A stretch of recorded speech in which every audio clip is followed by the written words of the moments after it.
Hey friends, what's up? Welcome or welcome back to the channel. This is my last video for 2022, so I wanted to quickly come on and say thank you so much for being part of my community this past year. It has been so much fun and I am so excited for 2023. I have a lot of ideas and videos lined up for you, so stay tuned. And I know a lot of you love the Google videos. Thank you so much for your support on those.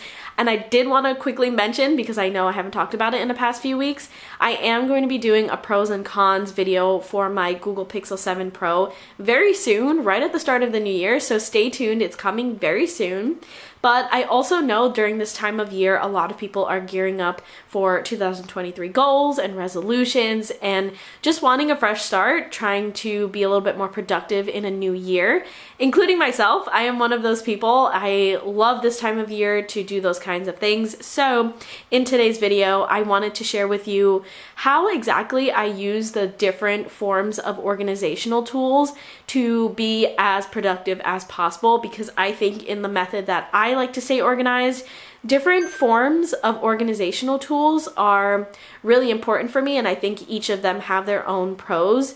So I like to use a combination of them, especially digital and physical type of organizational tools. So today's video, I'm going to explain to you just exactly how I do that. So let's get it right into it. Okay, so the way that I like to look at organization and how I like to organize my projects, tasks, goals, all of those things, I look at it from a macro to micro level, and I've talked about this on the channel before, but essentially what I do is I start with really vague ideas. I've also talked about this in last week's video, but I start with vague ideas, and then from there, I turn them into bite-sized pieces. I break it down into more smaller segments, which makes it very approachable on the daily, which makes it a lot easier to achieve your goals throughout the year because you're working on them throughout the year.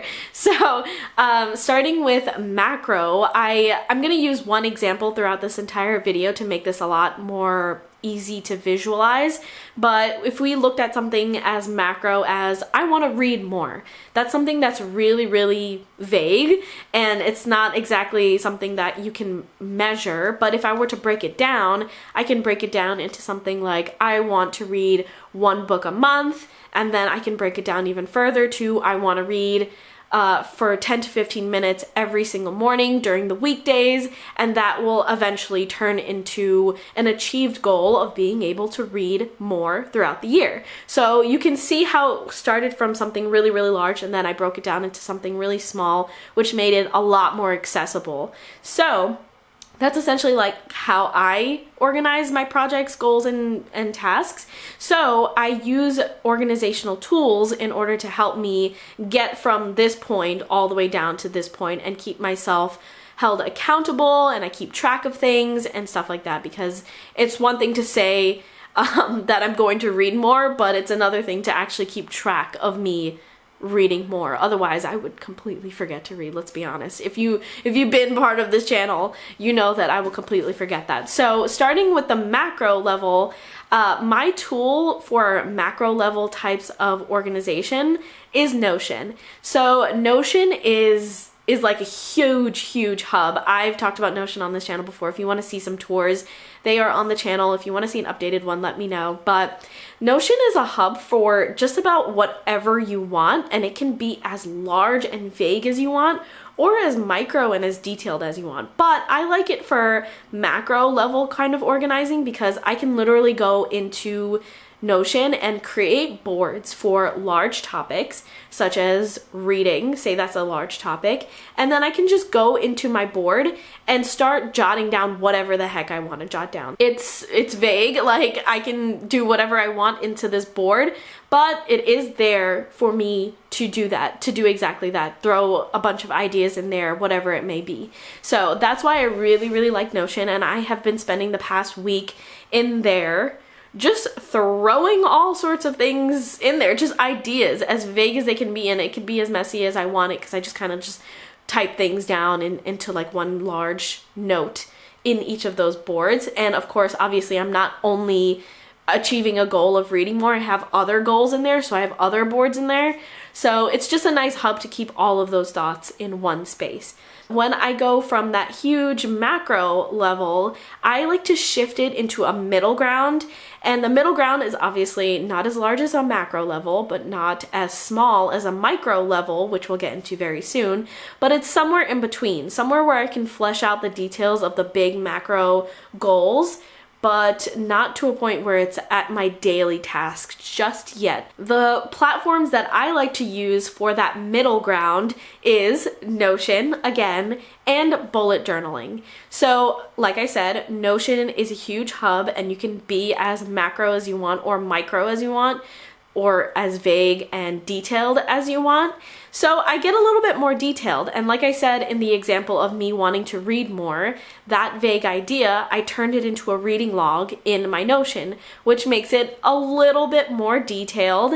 It's a little bit more of a middle ground. It's not exactly like I'm going to read for this time every single weekday kind of detail, but I can keep track of the different books that I'm reading, the different books that I pick up, what books I'm going to be reading next kind of thing. So it's a good space for all of the in-betweens, me wanting to read more so I get more books, me wanting to read more, keep track of the details of the books that I'm currently reading kind of thing. So you can see the middle ground kind of vibe that you get there. And I get that same vibe with a bullet journal. I admit I stopped using a bullet journal for a very, very long time, but I also think that bullet journals are a hub. I think it's a great hub, just like Notion. It's just that it is physical. So the ease and the convenience that you get from Notion, where you can just click a button and create a spread, or click a button and create a new tab, you can do the exact same thing in a bullet journal. It's just that you write it yourself. And that might not appeal to people who don't like the lack of ease and convenience that Notion brings. But if you're somebody like me that likes to jot things down, likes to scribble around and get a little messy sometimes, this is actually fantastic, and I think it is just as valuable as Notion depending on what you're working on. So in the example of me wanting to read more, while in my Notion I have a reading log, and it's a lot easier for me to jot down like specific details like genre, the format, how many pages, my rating and stuff like that. It's a lot easier to just click around in Notion to do that. In here, I did a bit of a tracker. I think I can actually show you, but I did a tracker over here where it has like the months of the year. I just did like initials, and I just go in every single month and I'll either just cross off if I've finished a book in that month or if I didn't. And so that's sort of like a middle ground. It keeps me accountable if I'm reading every single month, but it's not as detailed as the example that I said before, where I was like, I'm gonna read 15 minutes a day or 15 minutes in the morning every day kind of thing. So I hope that gives a good visualization of what a middle ground looks like and how you can achieve that in the bullet journal and in Notion. And then I move over to more micro level stuff. So when I say micro, I mean super detailed. I'm talking about what you're working on a daily, on a weekly. Those are the things that are really, really like approachable. You feel like you can touch it kind of thing, very tangible. And the organizational tools that I use for that, obviously I use Notion and bullet journal for those things as well. Those things can get as detailed as I want as well. But I do want to shout out to Keep and Calendar, Google Keep and Google Calendar, because those are great tools for those kinds of things as well. So for example, if I wanted to get super, super micro with wanting to read more, I can go into Google Keep and I can keep a little running list of, say, notes about the book that I'm currently reading, and that will give me some motivation to continuously read.